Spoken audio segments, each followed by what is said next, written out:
Primeiro Imortal é uma ficção, tem um caráter de thriller, é um livro também que fala muito da história da humanidade, porque o personagem principal do livro é um ser humano nascido 38 mil anos atrás, numa época em que a gente, seres humanos, nós estávamos nos formando, né, a nossa cultura, aprendendo a fazer música, desenhar, fazer arte, esculturas.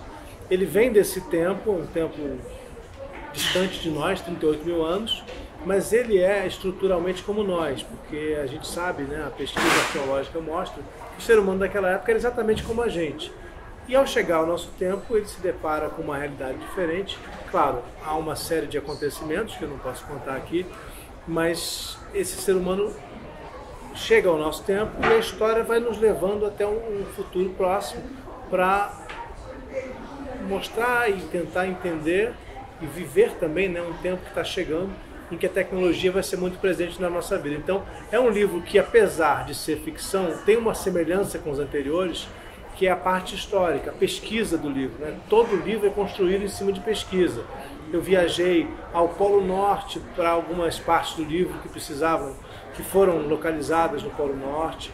Viajei pela Alemanha, visitando museus, cavernas, conversando com pessoas que estudam paleontologia, arqueologia, biologia, medicina também, na França, a mesma coisa que na Alemanha.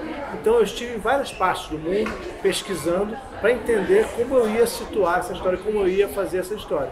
A partir da pesquisa vem a ficção, que aí eu não posso contar, porque é a grande novidade, né? O que acontece com esse personagem, para onde que ele nos leva. Em 2011, eu fui ao estado do Michigan, nos Estados Unidos, visitar um centro de criogenia, que a gente pode entender também como um centro de imortalidade, onde as pessoas são congeladas com o objetivo de esperar os avanços da ciência, na esperança de um dia poder renascer. Naquela época eu entrevistei o Robert Ettinger, que é considerado o pai da criogenia, que nos anos 1960 começou a desenvolver uma teoria de como fazer a preservação dos seres humanos para a imortalidade. Isso foi em 2010. Eu fiquei muito impactado com a entrevista, com a visita ao Centro de Imortalidade, guardei essa história, mas ela ficou dentro de mim. E depois disso, eu comecei a pesquisar sobre a história da humanidade, e as duas coisas começaram a se juntar. A história das religiões também, eu fiz alguns livros, 6 livros, né, tratando da temática religiosa, e tudo isso acabou que entrou no Primeiro Imortal, porque um dos principais questionamentos do livro, e não sou eu que faço, são os personagens que fazem, é sobre justamente a alma. Aqui na capa tem até essa pergunta que eu acho muito importante, é um dos personagens que faz no livro, o que acontece com a alma quando o coração para de bater. O que acontece com a nossa alma no momento em que o coração para de bater? Essa é uma questão que pode ser entendida filosoficamente, pode ser entendida do ponto de vista da religião e também do ponto de vista da ciência.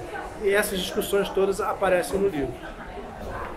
A imortalidade é um sonho antigo dos seres humanos. Eu ousaria dizer que desde que a gente tomou consciência da morte, a gente começou a tentar sobreviver e tentar vencer a morte. Com certeza, 4.600 anos atrás, quando foram construídas as pirâmides, já havia uma intenção clara de imortalidade. No começo, a imortalidade era do espírito. Isso também aparece muito no judaísmo. Há muitas passagens no Antigo Testamento que são sobre a possibilidade de imortalidade da alma, mas também já naquela época, aí a gente fala de 4.000 anos atrás, 3.000 anos atrás, começava a se discutir a possibilidade da imortalidade do corpo.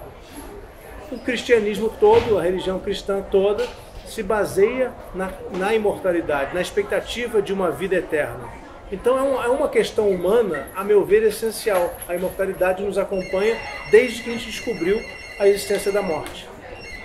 Toda discussão que hoje envolva as questões do espírito, as questões da alma, vai passar pela religião. Nós, seres humanos, fomos formados na religião, desde que a gente entende que existe cultura, existe religião, o nosso medo da floresta, o nosso respeito ao sol, às forças da natureza, começou a gerar as primeiras religiões. Então toda a questão de espírito e alma passa pela religião. E com o tempo, essas questões também foram entrando na ciência. Então hoje, as duas, a ciência e a religião, não necessariamente colidem, elas podem inclusive convergir, não existe uma obrigatoriedade nisso, mas elas são sempre chamadas a se posicionar quando o assunto é a alma, quando o assunto é o espírito, até se existe uma alma, se existe um espírito, o que é isso, né? Que a gente chama de espírito, o que é a consciência e como reatribuir consciência, né, a um corpo.